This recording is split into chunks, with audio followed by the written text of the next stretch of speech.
ang ating pong title for today, though last 2 Sundays, ang naging focus po natin ay patungkol sa ang hindi matangging pinalawak na kawan ni Jesus.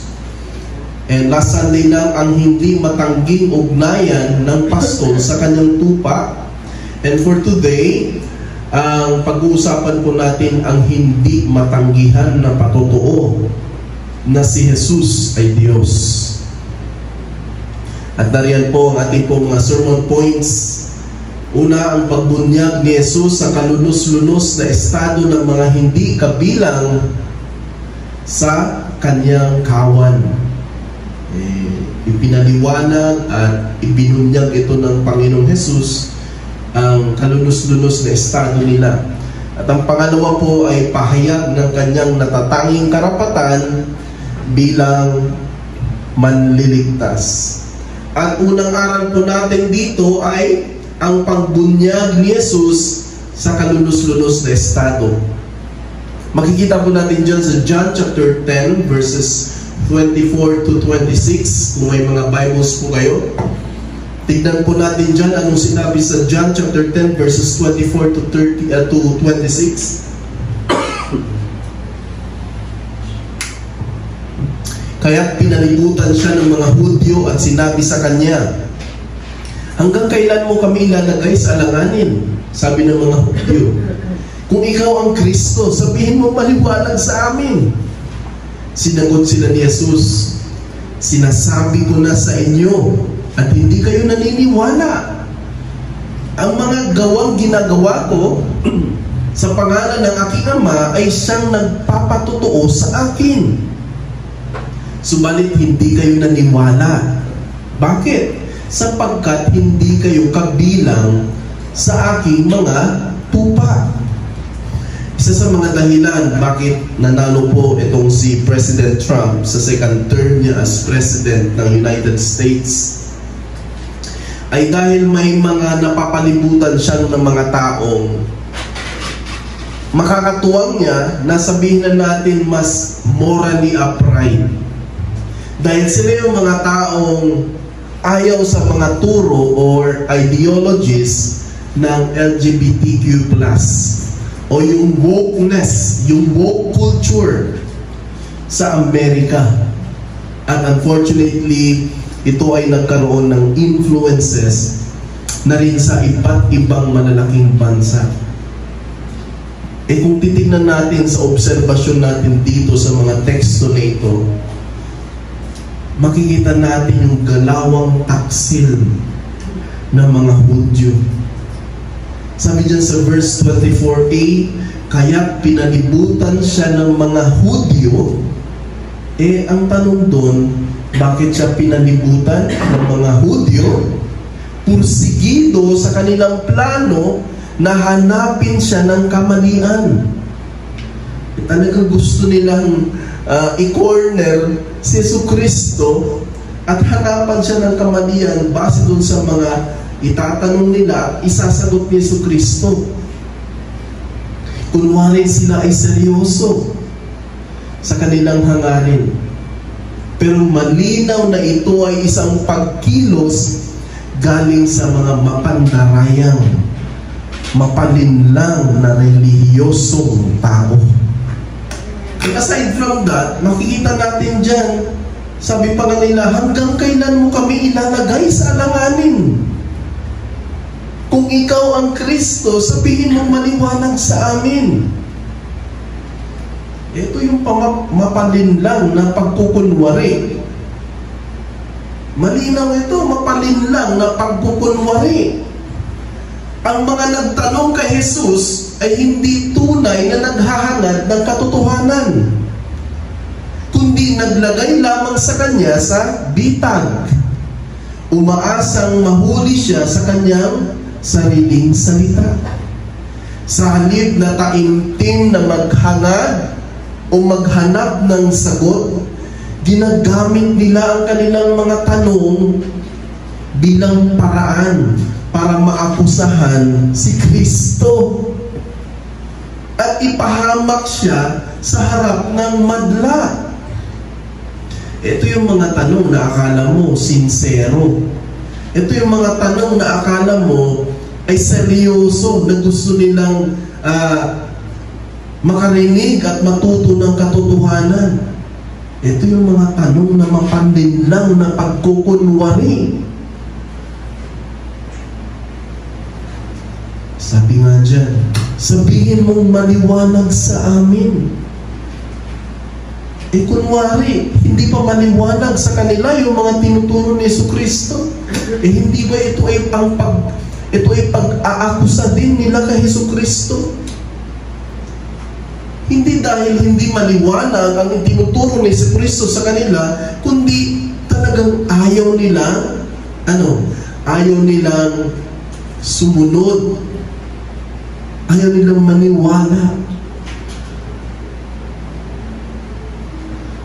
John Calvin, in his commentary, sabi niya dito, ngunit mali sila.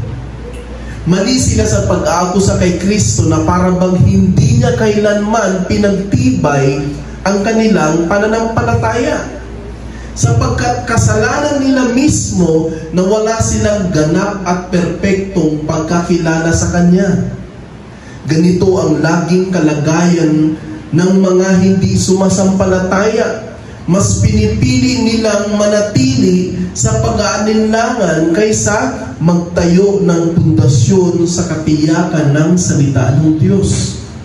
At dagdag pa niya, sa ating panahon, nakikita natin ang marami na kusang pinipikit ang kanilang mga mata at pinapalabo pa nila ang kanilang kaisipan ng pagdududa upang takpan ang malinaw na liwanag ng Ebanghelyo. Nakikita rin natin ang maraming pabaya at mababaw ang pag-iisip na lumulutang sa walang kabuluhang haka-haka at kailanmay hindi nakakahanap ng kanilang matibay na hantungan sa buong buhay nila. So, makita natin dito, kahit pa man dito sa mga komentaryo ni John Calvin, na wala doon sa paliwanag ni Jesus ang may mali. Ang may mali doon sa pilit na tinatago, pilit na binubulag nila yung sarili nila para hindi makita yung kaliwanagan ng Ebanghelyo. Spiritually speaking, ito yung death in sin, total depravity ng isang tao na hindi mo talaga makita yung liwanag ng Ebanghelyo.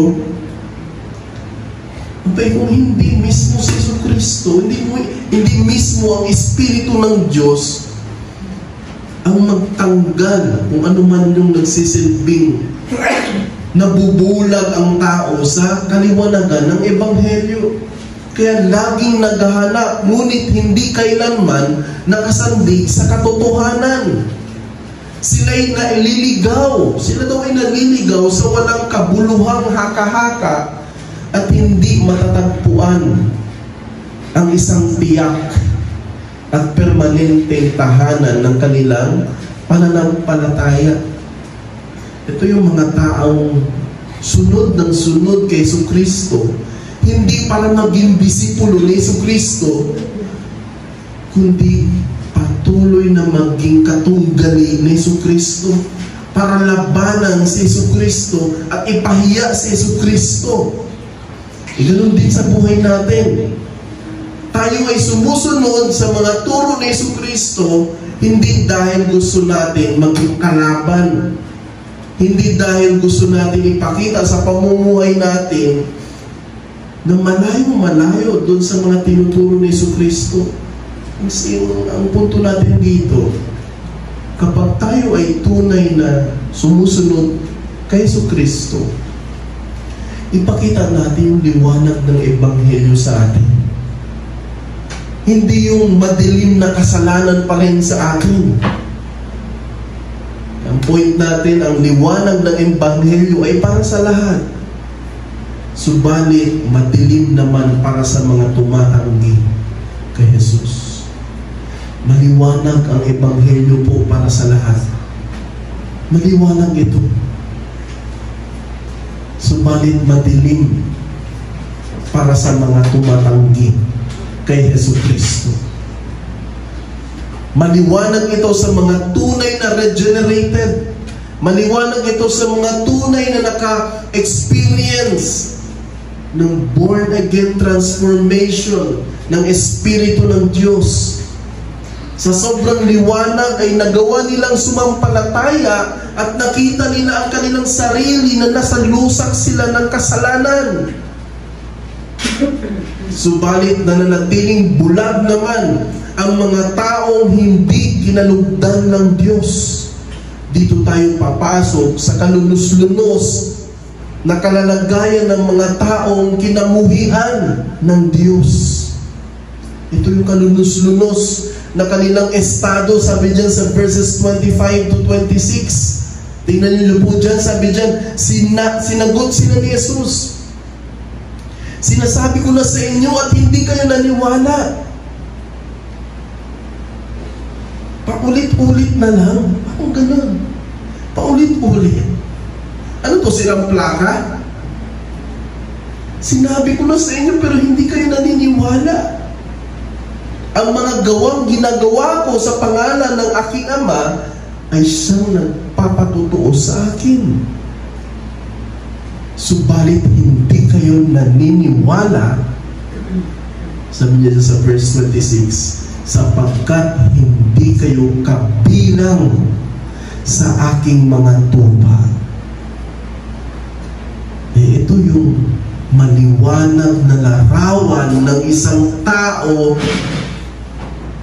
na malayong-malayo at separated doon sa biyaya ng Diyos sa kaligtasan. Ang salitang sinasabi ko na sa inyo, ang ating Panginoong Hesus, dito ay hindi niya tinatago na siya ang Kristo.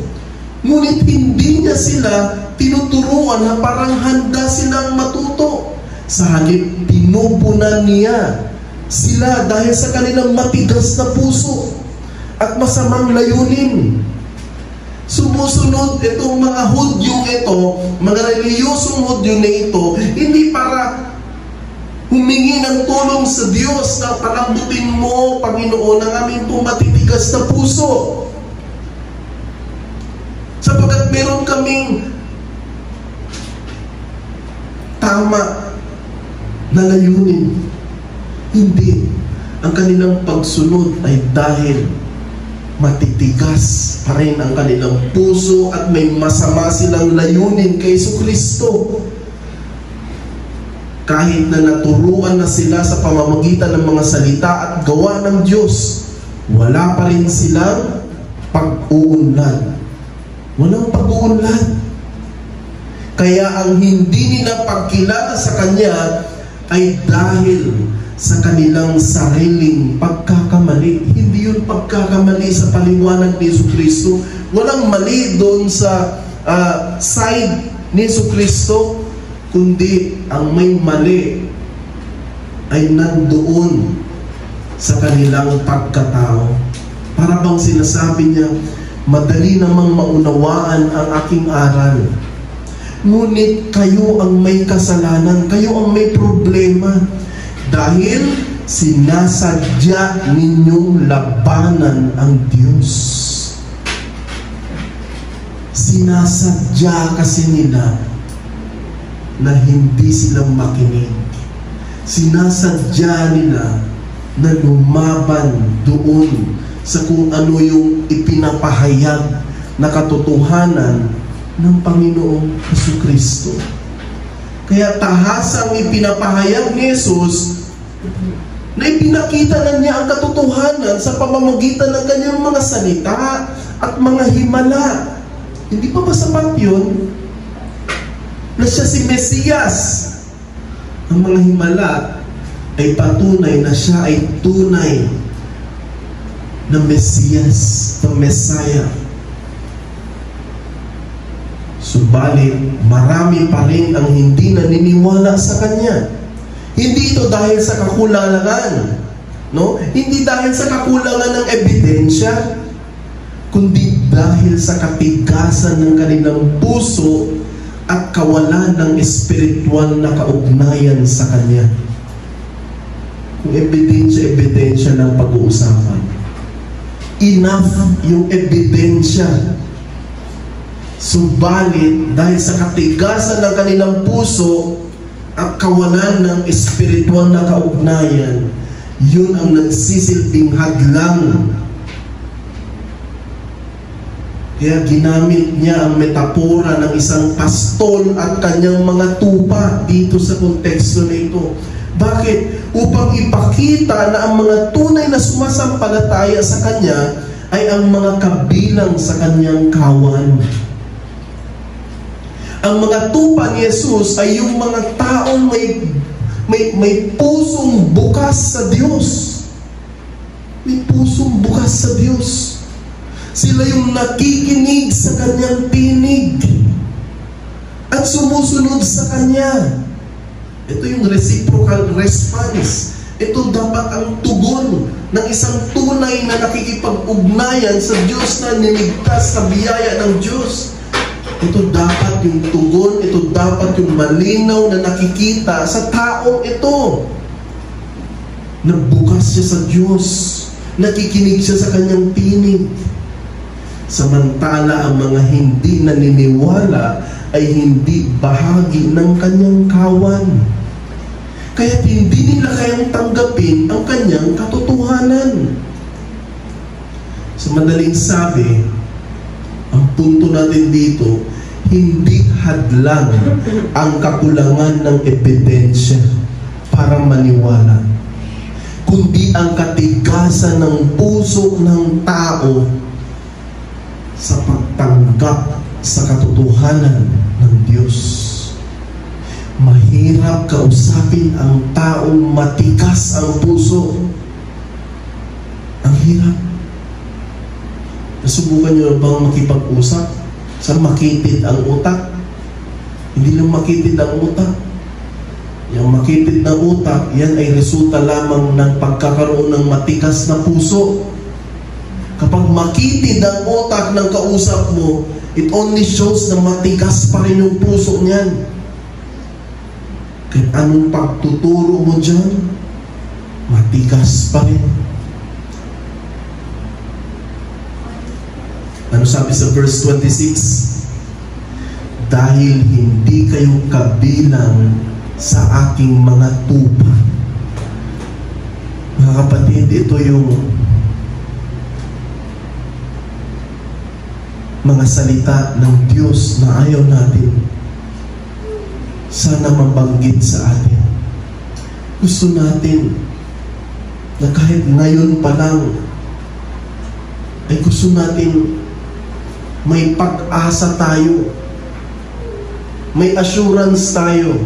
Nandiyan yung pangako ng Diyos na tayo ay kabilang sa Kanyang mga tupa. Kaya dito makikita natin, binibigay niya ang mas malalim na dahilan kung bakit hindi sila naniniwala sa Kanyang mga himala o Kanyang aral.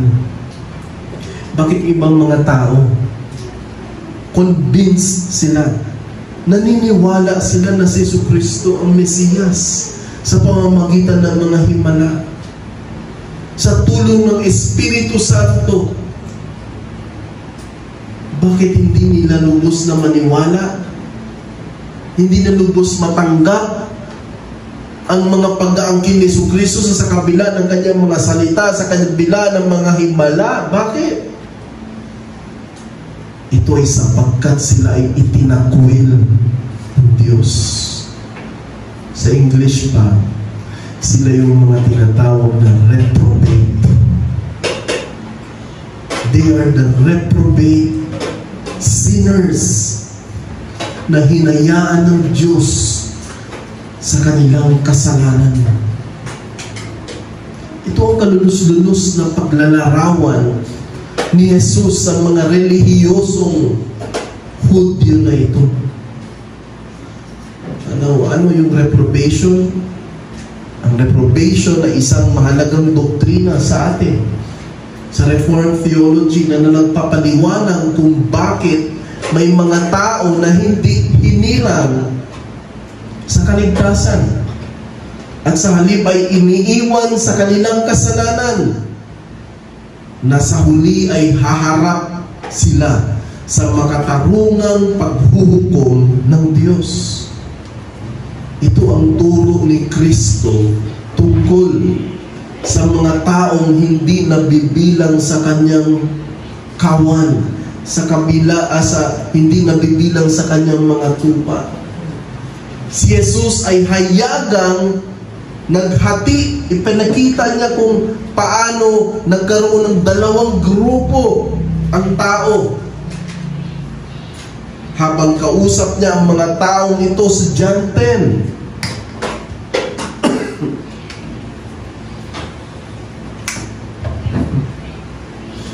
ang mga tupa niya, ibig sabihin sila yung mga hinirang, sila yung mga pinili, sila yung mga elect.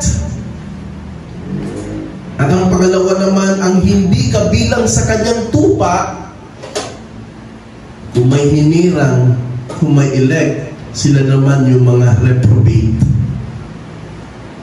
Ayaw paniwalaan nito ng ibang mga tao, hindi sila naniniwala sa election. Pero naniniwala sila na may mga taong ayaw talagang matitigas ang puso, ayaw sumunod sa Diyos. Sabi sa John 10:26, ngunit hindi kayo sumasampalataya sapagkat hindi kayo kabilang sa aking mga tupa. Dito, ipinapakita ni Jesus na ang dahilan kung bakit hindi sila naniniwala ay dahil hindi sila kabilang sa kanyang kawan. Ipinapahiwatig nito na ang pananampalataya ay hindi isang desisyon ng tao lamang, kundi isang bunga ng pagiging hinirang ng Diyos. Ako mas gusto kong ang papaniwalaan ko ay ako ay sumampalataya sa Diyos. Bakit? Dahil nauna na akong hinirang ng Diyos. Di ba mas magandang paniwalaan yun? Sabi sa Mateo chapter 11 verses 25 to 26, ng oras na iyon ay sinabi ni Jesus, pinasasalamatan kita, Ama, Panginoon ng langit at lupa, sapagkat ikinubli. Ano ikinubli? Itinago mo ang mga bagay na ito sa mga pantas at matatalino. O may itinago daw ang Diyos Ama na hindi ipinahayag sa mga sanggol, na hindi ipinahayag sa mga ordinaryong tao. Sabi niya sa verse 26, Matthew 11, 25-26, oo, Ama, sapagkat gayon ang mapagpala mo kalooban. So, makikita natin dito, may kalooban ang Diyos na ibigay niya kung kanino nararapat, hindi dahil sila ay magaling, hindi dahil sila ay perpekto, hindi, lahat ay makasalanan. Kundi sinasabi niya dito sa teksto na meron talagang ikinubli ang Diyos itong mga bagay na ito sa mga pantas, sa mga matatalino. He was referring dito sa mga Hudyo na hindi talaga ibinunyag sa kanila. Kaya nananatili silang nasa estado ng matitigas na puso, hindi na lubos maunawaan. Bakit? Dahil ang Diyos mismo itinago sa kanila. Pinapakita dito na ang Diyos mismo ang nagtago ng katotohanan sa ilan at inihahayag ito sa iba ayon sa kanyang kalooban lamang. Kalooban to ng Diyos. Ayaw mapakinggan to ng ibang mga grupo. Pero nandyan yung katotohanan. Ano yung punto? Karapatan ng Diyos ang magligtas ng nagkasala. Karapatan niya. At karapatan din ng Diyos ang itakwil ang nagkasala. Sino ang makasalanan ang sisigaw sa harapan ng Diyos. May karapatan akong iligtas mo ko. Ano ka? Abay, sino magtatangka? Bakit may nagawa ka bang kabutihan sa harapan ng Diyos? Wala. Dito tayo papasok sa pangalawang aral. Pahayag ng kanyang natatanging karapatan bilang manliligtas. Ngayon, sabihin ng iba, anong Diyos yan? Walang puso, walang malasakit. May pinili ang Diyos para sa kaligtasan, may pinili din ang Diyos para sa kaparusahan. Anong Diyos yan?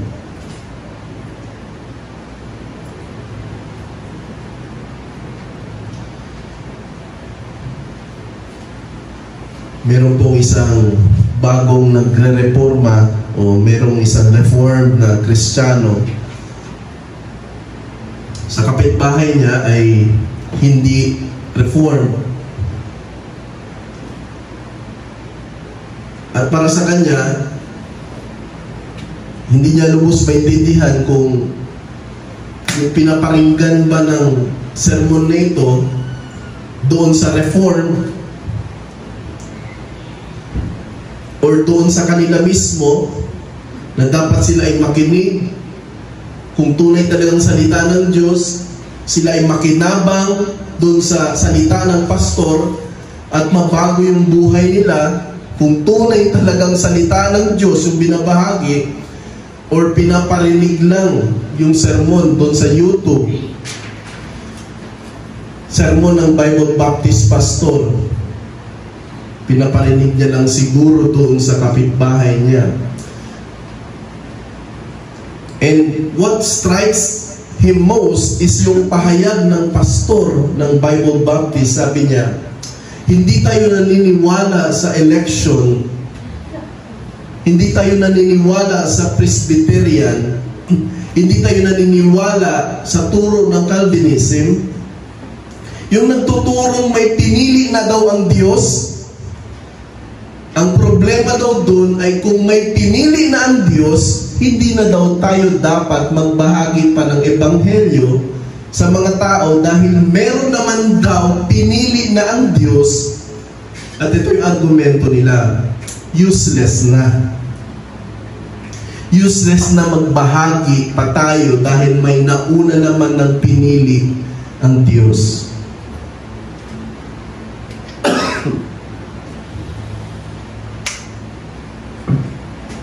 Ito yung madalas na maririnig ninyo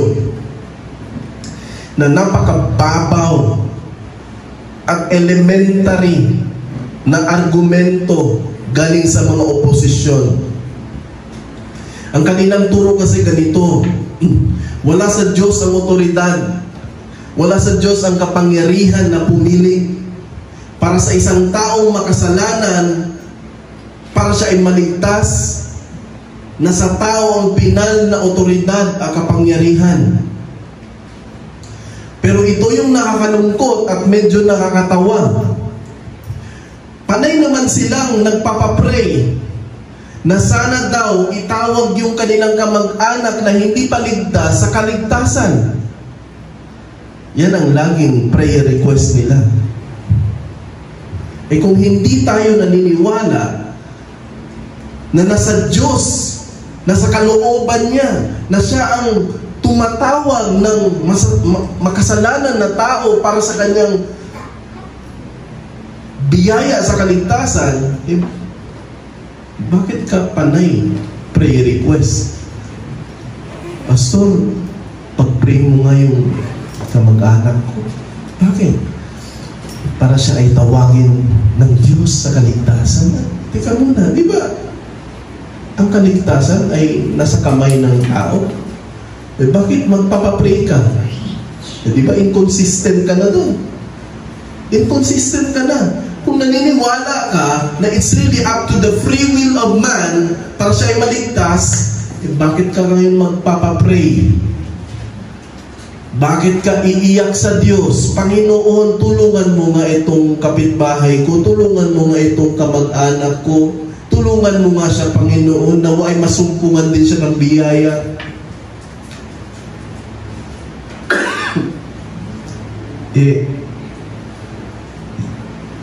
Bakit ka humingi ng tulong? Di ba nasa kamay ng tao para siya ay maligtas? Inconsistent na sila doon. Yung man-centered doctrine ng mga grupo na ito ay lalo lamang nagpapababaw sa dakilang karakter ng soberanong Diyos. Hindi natin tinatanggap ang ganitong paglalapastangan sa karakter ng Diyos. Hindi natin hahayaan na maging katulad natin ang doktrinang ipinasa ng Diablo kay Adan at Eva na nagsasabing, nasa kamay niyo, nasa kamay ng tao ang pinal na otoridad pagdating sa spiritual matters at wala doon sa sovereign will o kalooban ng Diyos. Ngayon, dun sa pahayag ng kabilang grupo na nagsasabing useless na tayo mag-evangelize dahil meron na rin naman nauna ng pinili ang Diyos. Sinagot ito at malinaw mismo sa pahayag ni Jesucristo.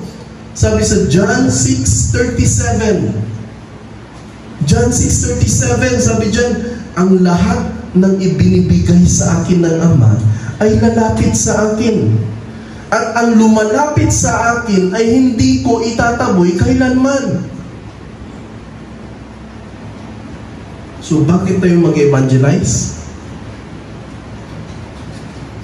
Dahil meron at meron ilalapit ang Ama sa Panginoong Jesucristo sa pamamagitan ng pagpapahayag ng Ebanghelyo. Faith comes from hearing of the Word of God. Sila ay mabuborn again through the gospel preaching, 1 Peter. So bakit tayo nag-evangelize? Because the preaching of the gospel is the means, the primary means.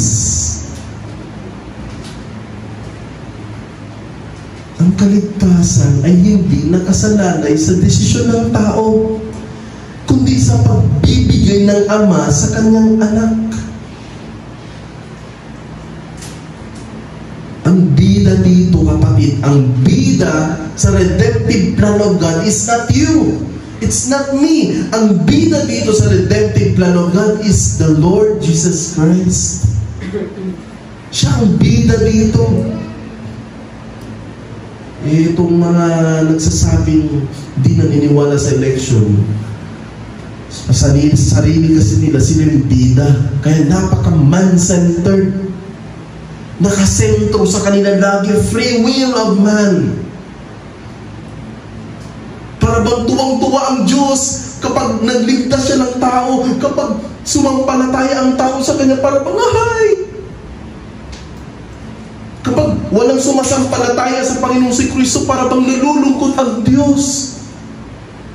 Anong klaseng doktrina yun? Ang Diyos ay mananatiling Diyos kahit wala ang tao. Ang primary reason, because of this redemptive plan of God, sinabi yan, for the praise and honor of the Lord Jesus Christ. Ang bida dito ay si Jesucristo, hindi ang tao.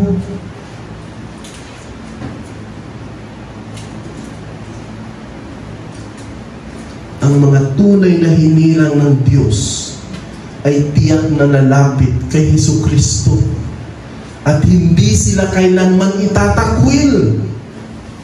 Hindi sila itatakwil. Kaya bakit tayong mga Calvinist na mag-share sa labas? Dahil hindi sila itatakwil ng Diyos.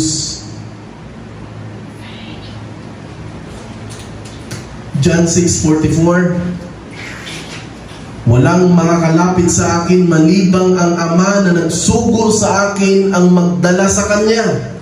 At siya'y muli kong bubuhayin sa huling araw. Ang tao sa kanyang makasalanan kalikasan ay hindi niya kayang lumapit sa Diyos sa kanyang sariling kakayahan. Malinaw yan sa Romans chapter 3 verses 10 to 11. Hindi ganito ang turo ng kabila. Sa kanila, oo, makasalanan ng tao, pero walang epekto ang kasalanan sa tao para hadlangin siya para hindi makalapit sa Diyos. Pakababaw. Ito ang definition nila sa sin. Sin has no dominion over me. Sila naniniwala na sila ay sinner, at the same time naniniwala sila na kaya din nilang lumapit sa Diyos. Pero with all these texts, proofs na nagsasabing ang tao sa kanyang makasalanan, sa kanyang kasalanan siya ay patay, siya ay hindi nakakalapit sa Diyos, siya ay patay sa kanyang kasalanan, lumalaban siya lagi sa Diyos, ayaw niyang pakinggan ang Diyos. Para sa kanila, sin has no dominion over me. My decision is powerful than my sin. That's why I can still come to God.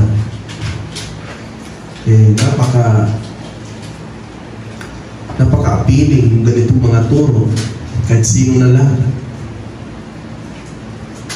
Napaka-personal sa akin to dahil nakita ko ang mga grupong nagsasabing they believe in God's predestination and truly have a high view and honor the Lord.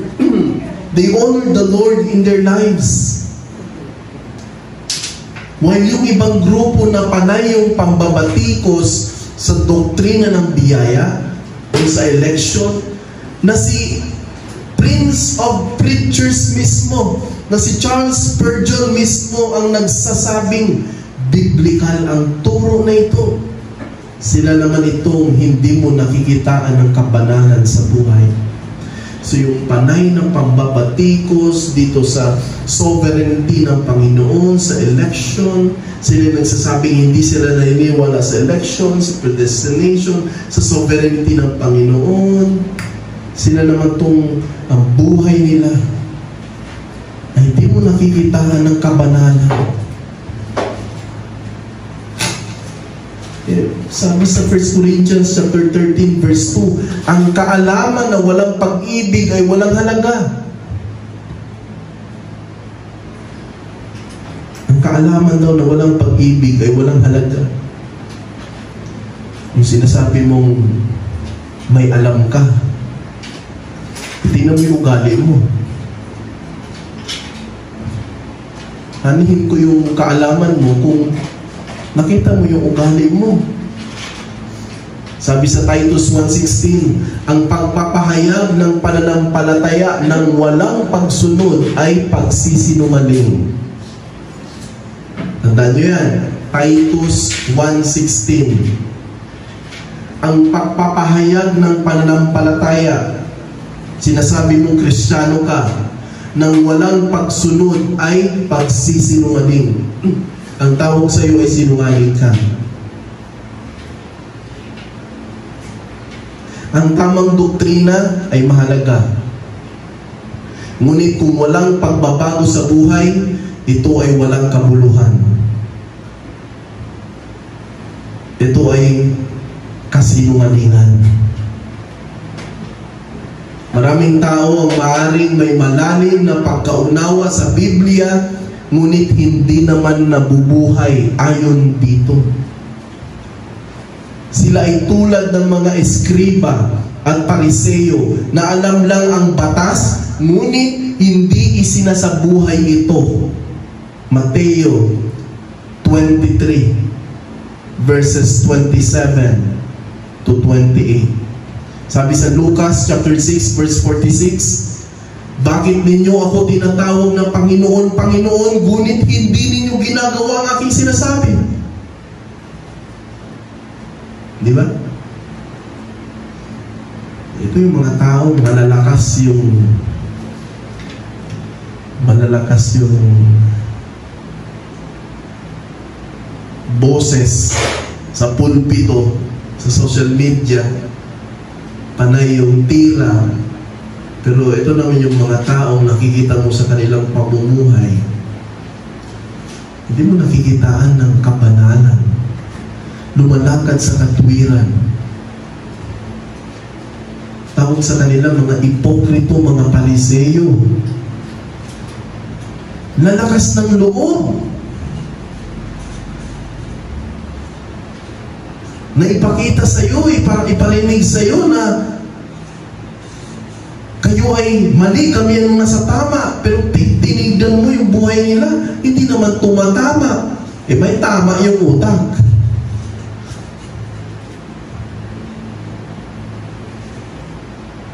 First John chapter 2 verse 4, ang nagsasabing kilala ko siya, ngunit hindi tumutupad sa kanyang mga utos ay isang sinungaling.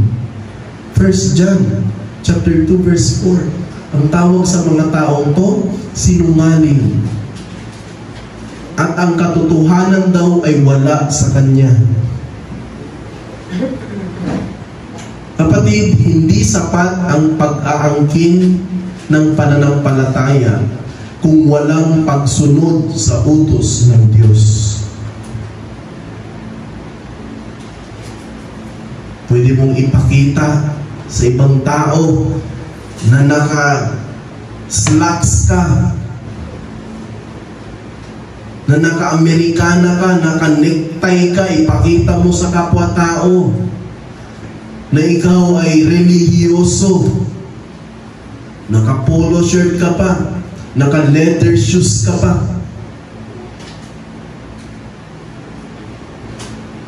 Pero kung hindi mo tinutupad ang mga utos niya, ang tawag sa iyo ay sinungaling ka. At ang katotohanan ay wala sa iyo. Kaya ang pag-aangkin na ikaw ay sumasampalataya, pero wala namang itong pagsunod sa utos ng Diyos, sinungaling. Ang tunay na pananampalataya ay laging may ebidensya ng pagsunod. Ang tunay na doktrina ay dapat na magbunga ng pagsunod at kabanalan. Hindi pagpapahayag ng pagmamataas at kayabangan.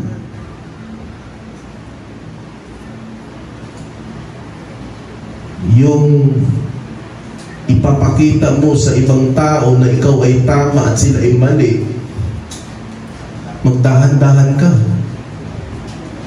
Tignan mo yung sarili mo. Kasi pag may nakitaan sa'yo na hindi maganda, mas accountable ka. Yung sinasabi mong nasa tama kami at kayo ay mali, pero sa totoo, sa iyong pamilya, the way you live your life, ay maraming questionable. Tawag sa iyo, sinungaling ka. Yan ang mga tao mapagmataas.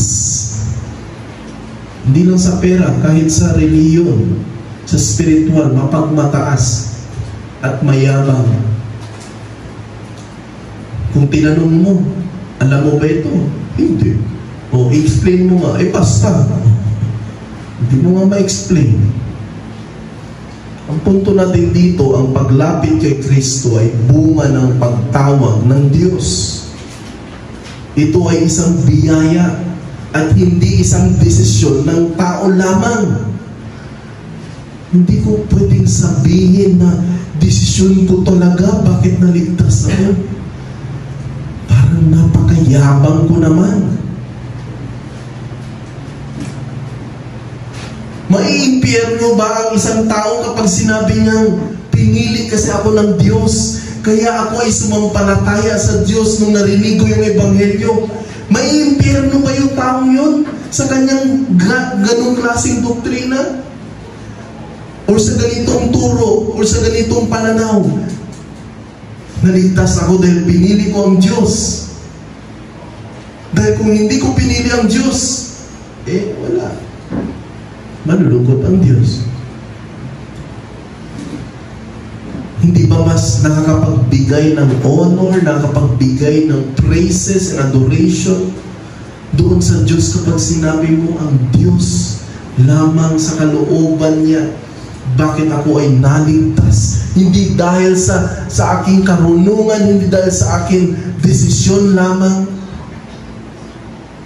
kundi dahil first and foremost, I'm truly regenerated and born again by the Spirit of God. And that is why the reason I confessed my sins, I repented of my sins, I placed my faith in Christ. Dahil unang-una sa lahat, unang kumilos ang Espiritu ng Diyos sa akin. Sa kabila, hindi. Maniwala ka muna bago kumilos ang Diyos sa iyo. Parang hindi yata tama yun. Ang kaligtasan ay ganap na nasa ilalim ng soberanya o soberanong pagpapasya ng Diyos. Walang sino man ang may karapatan na questionin kung sino ang kanyang inililigtas at sino ang kanyang iniiwan sa kanilang kasalanan. May karapatan ba ako na sabihin, Panginoon, bakit mo ko iniwan dito sa kasalanan? Anong karapatan ng isang taong magtanong sa Diyos? Iyan ang bagay na hindi ko minsan ma-reconcile. At ayaw nilang tanggapin yung ganun.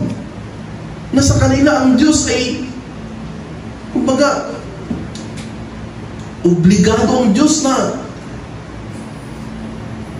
iligtas ang lahat. Di ba lubos ma-reconcile yung idea na yun?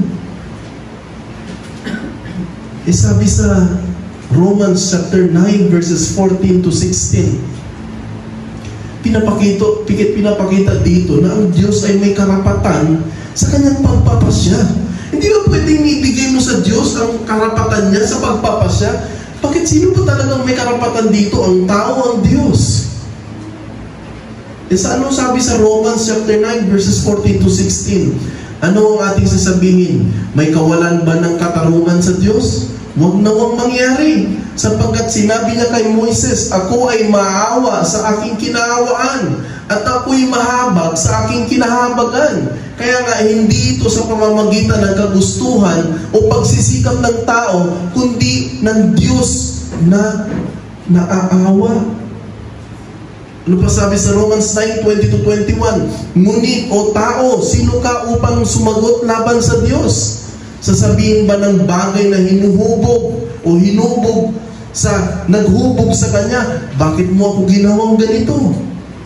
Wala bang karapatan ang magpapalayok sa putik upang mula sa isang masa ay makagawa siya ng isang sisidlang ukol sa karangalan at isa pa ukol sa kasiraang puri? Sabi sa Romans 9:20-23, at ano kung nais ng Diyos na ipakita ang kanyang puot at maipakilala ang kanyang kapangyarihan, ay nagtitiis ng may malaking pagtitiis sa mga sisidlang ukol sa puot na nakahanda para sa pagkawasa. At ginawa niya ito upang maipakilala ang kayamanan ng kanyang kaluwalhatian sa mga sisidlang ukol sa kanyang awa na inihanda niya noong una pa para sa kanyang kaluwalhatian. Yan, paliwanag natin dito, ang Diyos ang nagpapasya kung sino ang kanyang kahabagan at sino ang iiwanan sa kanilang kasalanan. Wala tayong karapatan na tulungin ang Diyos sa kanyang desisyon dahil tayo ay tulad ng putik sa kamay ng isang magpapalayo. Ginagawa niya ayon sa kanyang banal na layunin. Ano sabi sa Daniel chapter 4 verse 35? Ang lahat ng nananahan sa lupa ay itinuturing niyang walang kabuluhan. At ginagawa niya ang ayon sa kanyang kalooban sa hukbo ng langit at sa mga nananahan sa lupa. Walang makakahadlang sa kanyang kamay, ni makapagsabi sa kanya, ano ang iyong ginagawa? Ito yung punto kasi natin. Hindi katulad ng tao ang pag-iisip ng Diyos. Malinaw yan sa sinabi sa Isaiah chapter 55 verses 8 to 9. Kaya nga ang Diyos ay makapangyarihan at walang sino man ang makapipigil sa kanyang ginagawa. Kung pinili niyang iligtas ang ilan at hindi ang iba, sino tayo upang magtanong sa kanyang desisyon? Sino tayo? Kaya ang paraan ng Diyos sa pagpili ng maliligtas ay hindi laging maiintindihan ng tao. Hindi talaga naiintindihan. Lalong-lalo na itong mga reprobate. Ito yung kausap ng Panginoong Jesucristo dito sa John 10. Yung mga Pariseo. Kunwari, they are so eager to learn. Pero kung sabi ng Panginoong Jesucristo, ilang beses ko na nasabi ito Pero ang inyong hindi pagkaunawa simply shows that you do not belong. You do not belong to my sheep. Hindi talaga kayo kabilang kasi.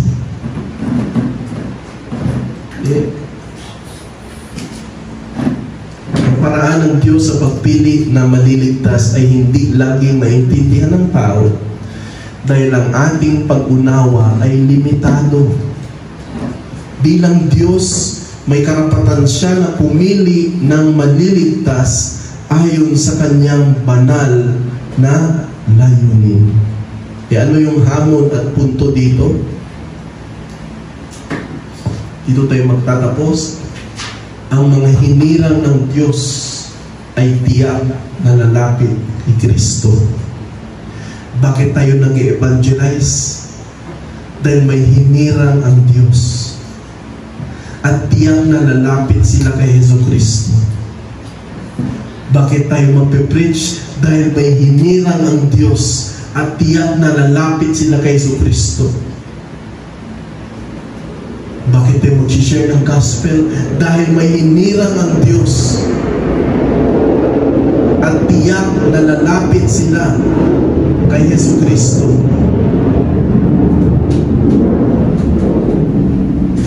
Bakit nagpapatuloy tayo sa ating evangelism?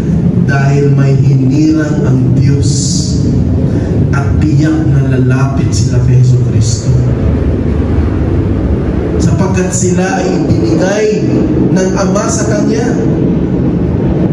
At walang sino man ang makalalapit kay Kristo sa kanilang sariling kakayahan, kundi sa pamamagitan ng pagtawag ng Diyos. Kaya kung ikaw at ako ay tunay na naniniwala na ikaw ay hinirang ng Diyos, ipakita mo yung bunga mo. Sa paanong paraan? Sa iyong pagsunod sa utos ng Diyos. Ipapakita mo yan sa iyong bunga na ikaw ay tunay na sumusunod sa mga utos ng Diyos. At ito yung ito yung pag-asa po natin. Ito yung pag-asa natin, mga kapatid. At nawa tayo ay tunay na naliwanagan dito sa aral para sa ating preaching of the gospel. Tayo po ay manalangin.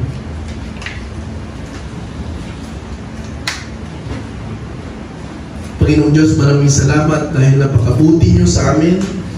Tunay nga kami ay tinawag niyo sa biyayang kaligtasan. Kung kami lang, Panginoon, ay masasabi namin wala talaga kaming karapatan. Sapagkat kami ay basura, kami ay makasalanan. At walang bagay sa amin para mag-udyok sa inyo na kami ay ligtas. Kundi dahil sa awa niyo, O Diyos, kami ay tunay na tinawag niyo. Una pa lang, nakita niyo kami, Panginoon. Hindi dahil may bagay sa amin, kundi ito ay sariling kalooban niyo.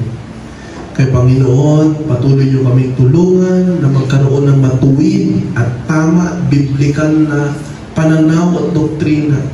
Hindi nakatungtong sa turo ng tao o rason ng tao o intelektual ng tao, talino ng tao, kundi nakatungtong dapat ito sa Biblia, sa salita niyo, Panginoon.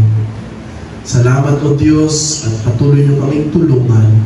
Pagpalain niyo po kami, O Diyos. Ito po sa mong dalangin sa tayong pangalan ng Panginoon Jesus. Amen.